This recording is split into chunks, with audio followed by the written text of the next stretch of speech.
Hoy tengo el honor de estar en la casa de Eleonora Rossi Lucich, un ser de luz emblemático en el territorio, y quisimos venir a conversar con ella para recordar las memorias del lugar y lo que ella considera que es importante. Así que, Eleonora, muchísimas gracias por compartir con nosotros tus recuerdos, tus memorias, tus vivencias, que emocionan, que nos traen, ¿no, verdad?, de vuelta en el pasado. ¿Qué es para vos Punta Ballena? Bueno, primero que cuando mi abuelo se enamoró de la vista de Punta Ballena, todo el mundo le decía que no plantara nada porque no iba a salir nada, y bueno, y mi abuela también, porque había unos temporales tremendos, que tenían que poner ropeos en las puertas porque si no se abrían, y mi abuela empezó a plantar unas... Tu abuelo es Antonio Lucich. Mi abuelo Antonio Lucich. Y mi abuela empezó a plantar unos jazmines y unas azaleas y crecieron.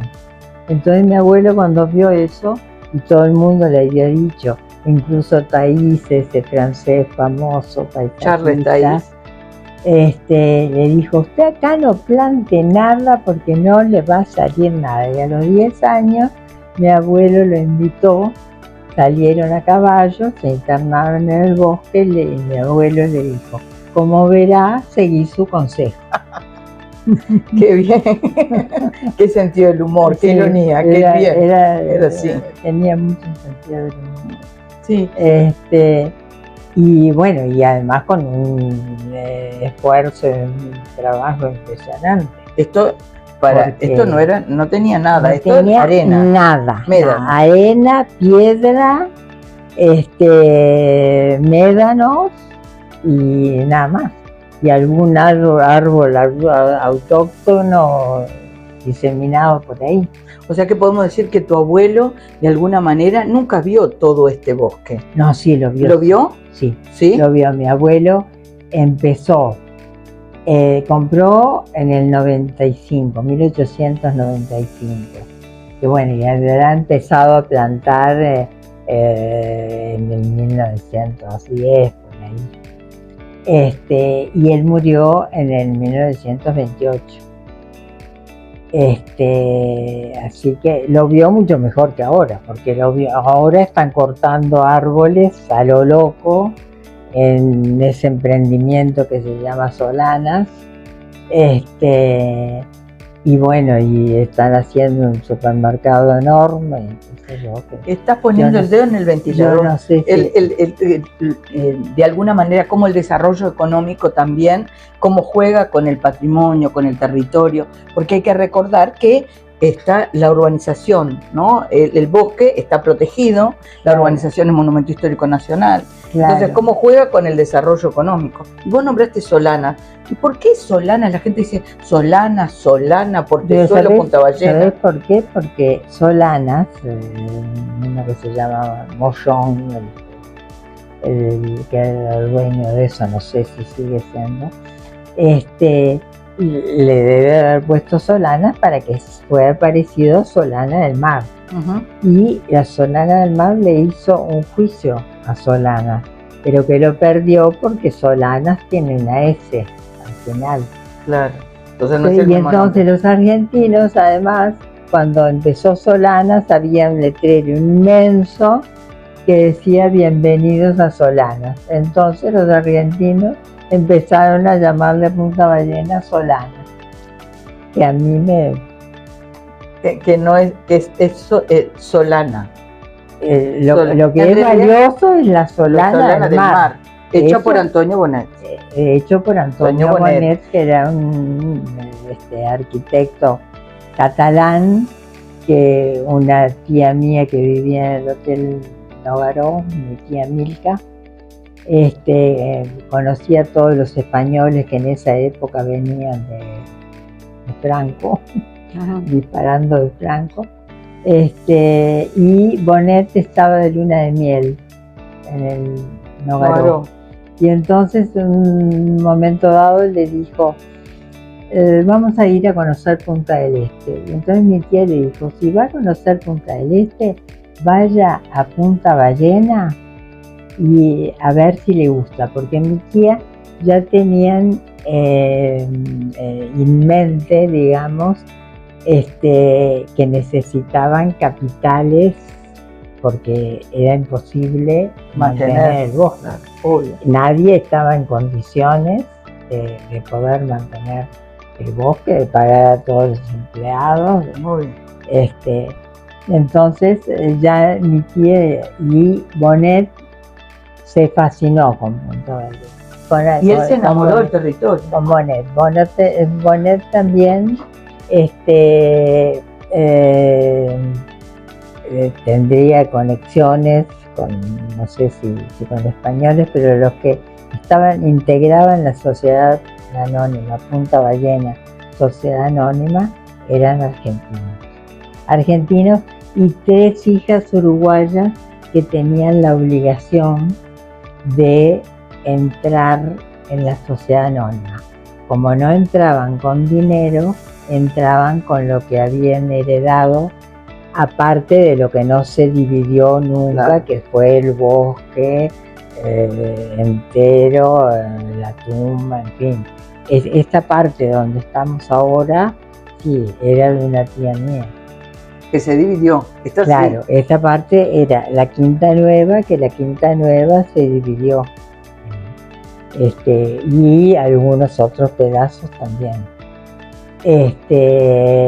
Y es importante eso que decís, que el bosque no se dividió, el bosque se preservó. No se tocó. O sea, la intención de las hermanas era dejar tal cual el bosque, claro, y lo otro se fraccionó. El bosque hasta el arroyo del Potrero, y bueno, y la playa, la parte de bosque que hay entre la carretera y la playa, tampoco.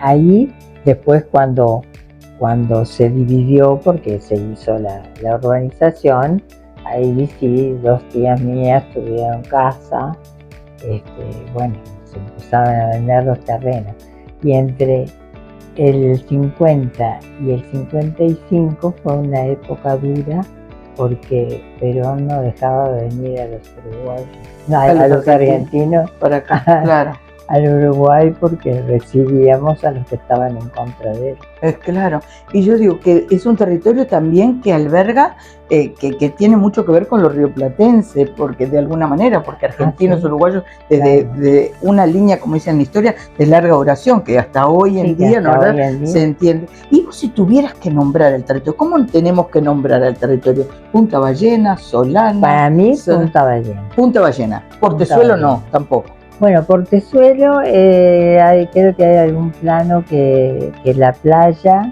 pero solo la playa figura como Portezuelo. Pero este es el territorio Punta Ballena, para nombrarlo bien. Punta Ballena. Y decime una cosa, anécdotas que te acuerdes de la infancia, porque vos donde es hoy lo que conocemos como el Lucich, es decir, la casa, ¿no? ¿Verdad? Le decían, tenía otra denominación, ¿no? La Casa Grande. Casa Grande. Ahí está. Yo siempre hablo de la Casa Grande. La Casa Grande. Ahí está. Como digo, el bosque y no el arboretum. Ahí está. Sé que el arboretum será una palabra técnica, pero para nosotros es el bosque.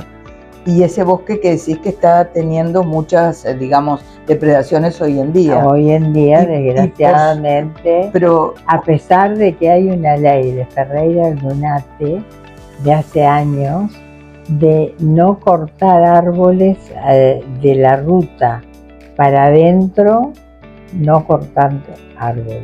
Y eso, bueno, fue en la dictadura y tampoco se vendió en la dictadura, porque en la dictadura los de la sociedad anónima se ve que ya habían vendido todo lo que les interesaba vender y se querían ir.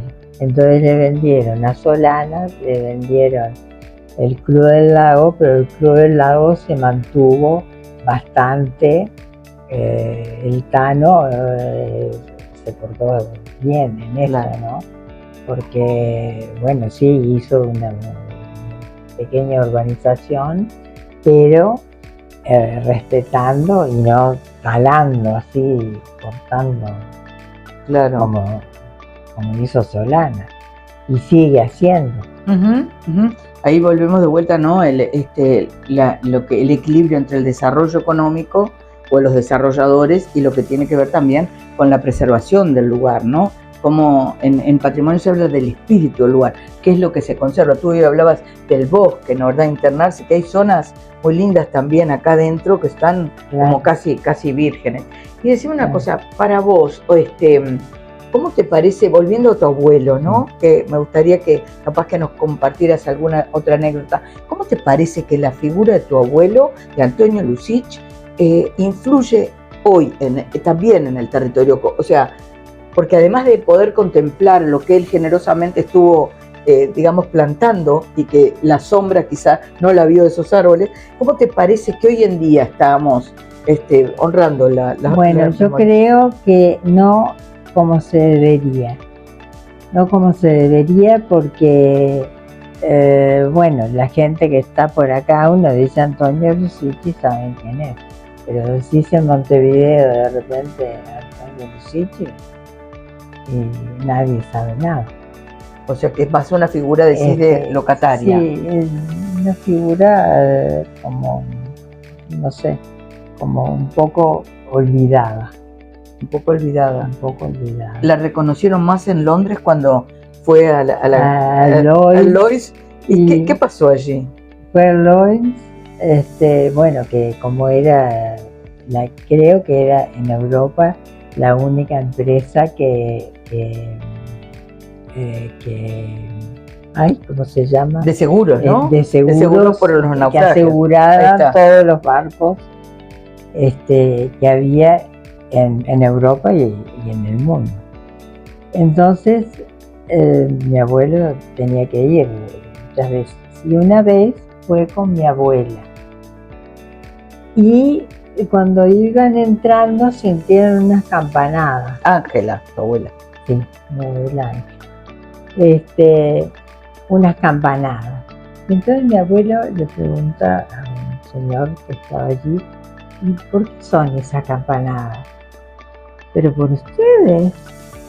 Y era porque era la primera mujer que entraba a Lloyd's en Inglaterra. En Inglaterra. Nunca había entrado una mujer. Mirá, la importancia, ¿no? Es decir, que tenía una importancia fuera del país. Y Ángela también fue muy importante para lo que tiene que ver con el bosque. Si no hubiera sido que Ángela decía, no pasa otro invierno acá, con esto, no hubiera habido toda la importancia de la mujer también. Y decime, y hoy en día, vos dijiste los desarrolladores y la tala de los árboles, ¿y qué otros desafíos te parece que tiene la zona en Punta Ballena? Bueno, es decir, la Punta Ballena de hoy con la Punta Ballena de hace 40 años no tiene nada que ver. Pero yo no sé si es positivo para Punta Ballena o no, porque ahora están haciendo un supermercado. Yo no sé si hay tanta gente, parece que hay 7.000 personas en Punta Ballena. Viviendo permanentemente. Hicieron el censo. El censo. Pero no sé, tanto comercio que están poniendo. O sea, como que la zona. Pero también vos decías esta cuestión de conocer un poco más quién fueron las figuras de Lussich, y pensó también de Bonet, porque siendo que esa urbanización es Monumento Histórico Nacional, la Solana del Mar, es decir, cómo los vecinos sepan dónde están, ¿no? Claro, no. Y además mi abuelo, lo que tuvo, porque mi bisabuelo formó la empresa Lussich Hermanos de salvataje, que fue en un momento dado la primera de América Latina y la segunda de Europa. Imagínate. Y mi abuelo era el que iba al salvataje. Había dos hermanos, Manuel y Enrique, que eran los que se quedaban en la oficina. Pero mi abuelo era con sus hombres el que iba al salvataje, a la hora que fuera, con el viento que fuera, con el temporal que fuera. Estaba en Por eso a mi abuelo los temporales cuando mi abuela le dijo eso, mi abuela dijo, pero bueno, hay un temporal, nada, no es nada, ¿sí? Claro. Y él era, y en esa casa, él era mucho de hacer bromas, ¿no? Sí, Le gustaba hacer muchas bromas, sí, ¿no? A los invitados. Había una prima de mi abuela, de Florida, que, bueno, estaba pasando unos días. Y mi abuelo de noche, despacito, le sacaba la cama y se la dejaba en el corredor. Y entonces un hermano de mi abuela, que era médico, que se llamaba Pepe Lucich, bueno, José Lucich, José Portillo, perdón, le dice, ay, no, sí, pero no hagas eso, hacerle esas bromas a esta pobre señora.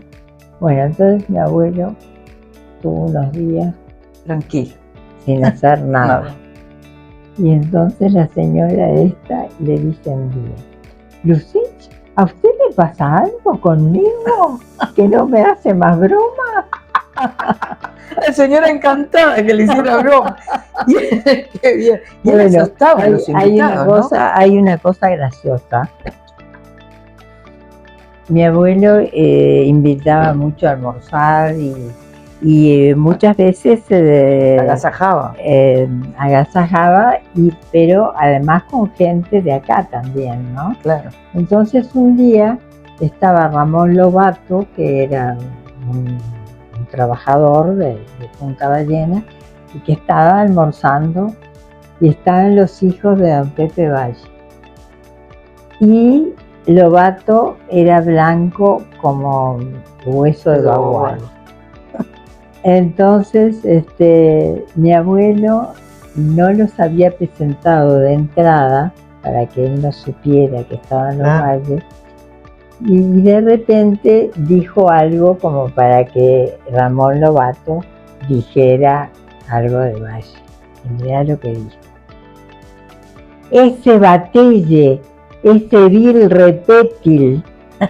Entonces todo el mundo se quedó así y dijo, lo dicho, dicho está. Bala que sale, no vuelve a entrar. Después que tiró.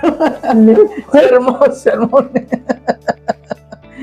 Y yo era amiga de María Antonia Valle, hija de Rafael Valle, porque íbamos al colegio juntas.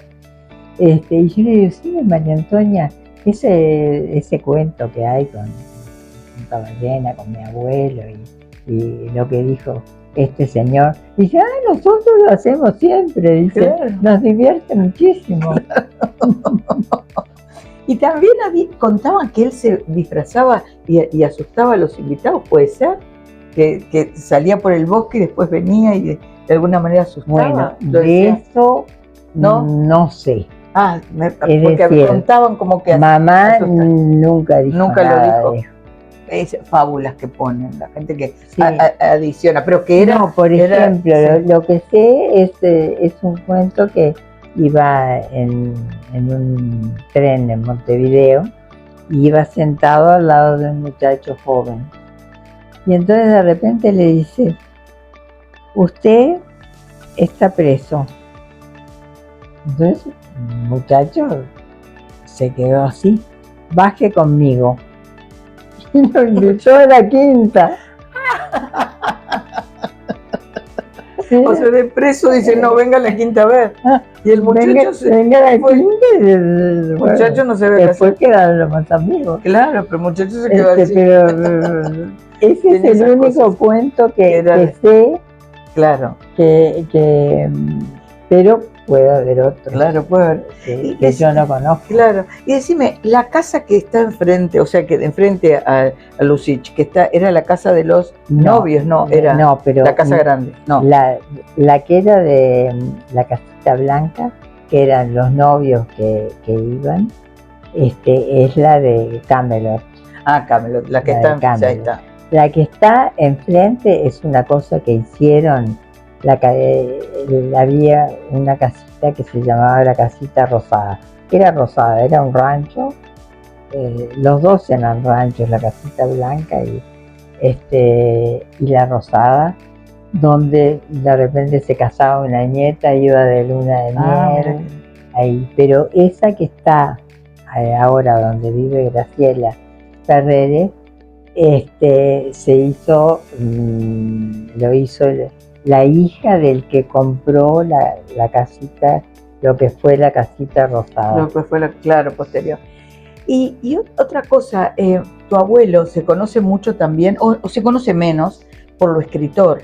Él escribe Los Tres Gauchos Orientales, que muchos dicen que es como un, digamos, previo al Martín Fierro, ¿no? A los 20 años. A los 20 años. A los 20 años. Acá tengo un libro, Los Tres Gauchos Orientales y el Martín Fierro, que lo hace Adolfo Alonso Lucich, es un primo tuyo, ¿no? Un primo hermano mío. Un primo hermano tuyo, porque tú me contabas que tu abuelo era amigo de un hermano de Hernández. De José Hernández. De José Hernández. El escritor, autor del Martín Fierro. Mi abuelo tenía 20 años cuando escribió Los Tres Gauchos Orientales. Cuando volvió de la guerra de las dos lanzas. La guerra de las lanzas, sí.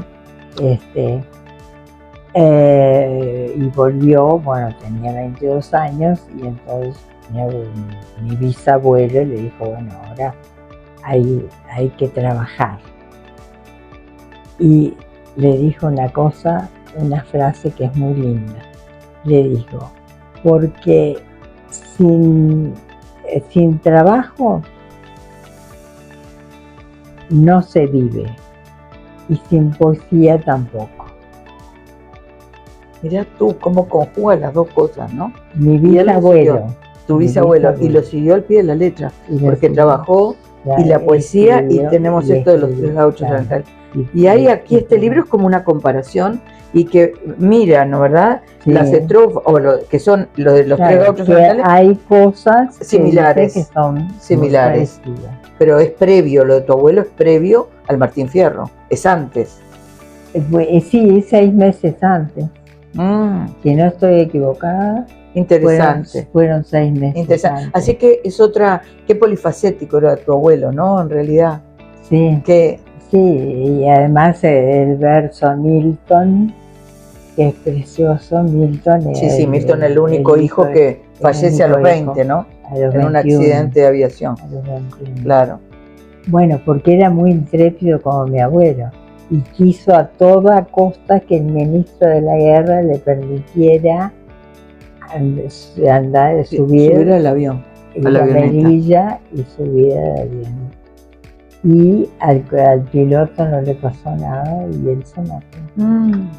Y mi abuela iba por el centro ese día y a esa hora, y sonaron las campanas del debate.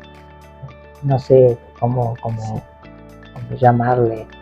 Bueno, el debate tendría una sirena, como el día también. Y entonces mi abuela dice, vamos a ver qué pasó. Cuando pasaba eso, pasaba algo. Podía ser bueno o malo. Y entonces parece que en la ciudad vieja, no sé, o habían cambiado la mano pues, de la calle donde iban, y dice mi abuela, bueno, no, vamos a casa. Entonces se fueron a la quinta y cuando llegaron ya habían llamado por teléfono que había fallecido. Y mi abuelo estaba arriba de la quinta, no sé si tú la conoces. No. Es en Agraciada, esquina Capurro. Si tú vas por Agraciada, es a la izquierda antes de cruzar Capurro. Es una casa muy linda, que la tiene la Marina ahora hace años. Y entonces tu abuelo estaba arriba. Mi abuelo estaba arriba y mi abuela a las empleadas que estaban abajo y todo le dijo que nadie le vaya a decir absolutamente nada, que te lo voy a decir yo. Y mi abuela ahí me emociona. Sí, lógicamente. Momentos duros. Subió Bueno, se lo dijo y estuvieron encerrados como 10 días ahí haciendo el duelo. Que no iba gente a verlos. No querían recibir a nadie, obviamente. Las hijas eran las que debe haber sido un duro golpe para ellos, ¿no? Duro golpe. Y para ir como terminando y no cansándote más, no. ¿Te gusta contar? Nos emocionamos, nos recordamos. Decime una cosa, tu mamá, Elena, cuidó mucho de la tumba. De la tumba, sí. Sí, ¿no? Cuidó siempre, desde hasta prácticamente, hasta que casi se murió, porque se murió en el 73 y esa Semana Santa del 73 vinimos acá y después yo seguí con Pacho Hughes, mi primo que era médico, mi primo mayor, Frank Hughes se llamaba, sí, no sé si lo habrás oído nombrar, sí, porque era muy famoso. Y bueno, para pagarle a la persona que se ocupaba, ¿no? Y hasta que, bueno, la Sociedad Anónima se lo dio la intendencia. Está cuidada y está... Sí. Está... Tu madre recompuso los portones, mamá ¿no? Plantó, y recompuso los portones. Bueno, sí. Y yo también. No, vos también, claro. Lo rehice ahora hace poco. Claro, para mantener. Porque estaba en un estado calamitoso. No. Con unos hierros, como estaba separada, la portera tiene una curva arriba, ¿no? Y eso estaba atado con el alambre. Yo tengo un carpintero. Buenísimo que lo hizo. ¿Sabés que te escucho y digo, no sería, cuando hoy vos más temprano decías que la gente no conoce y que capaz que en Montevideo no, pero capaz que tendríamos que hacer como una campaña, yo soy mucho de la educación, capaz que tendríamos que educar más, bueno, las figuras, los señeros del lugar, ¿no, verdad? Y eso pasa mucho por la educación. Yo sé que la escuela está trabajando, pero digamos, capaz que hay que profundizar más, ¿no? En todo. Los recuerdos, le puedo decir, ¿no? Y acá lo primero está tu abuelo, y acá dice Antonio Lucich, 1848-1928. Trabajó en el mar adverso como un titán, salvando vidas y barcos. Trabajó en la tierra generosa, con inspiración de poeta, creando belleza y forestal sin par. Para él sea el homenaje reverente de los hombres que trabajan en el mar y en la tierra con ardor y fe. Puerto de Montevideo, 23 de marzo de 1972. Es un buen reconocimiento para tu abuelo, ¿no? 100 años de los 3 gauchos orientales. Acá, ahí está mi abuela. Mi abuela. La que está en el centro de negro. La que está de negro. A la derecha, sí. Mi padre. Y al lado, mamá. Claro. Después, en el suelo, una prima mía, Garese. Claro. Garese, sí. Atrás de ella, una hermana, la hermana mayor. Y para concluir, no sé si querés decir algo más o algo que recuerdes. Que Punta Ballena es como mi vida. Es como tu vida. Y decir una cosa, yo tengo una teoría, que vos sabés que acá los que viven en Punta Ballena son longevos, debe tener una energía particular. ¿Qué edad tenés? 92. 92. Mirá vos. Ay, qué bárbaro, tiene una energía particular. Te agradecemos montones. Muchas gracias.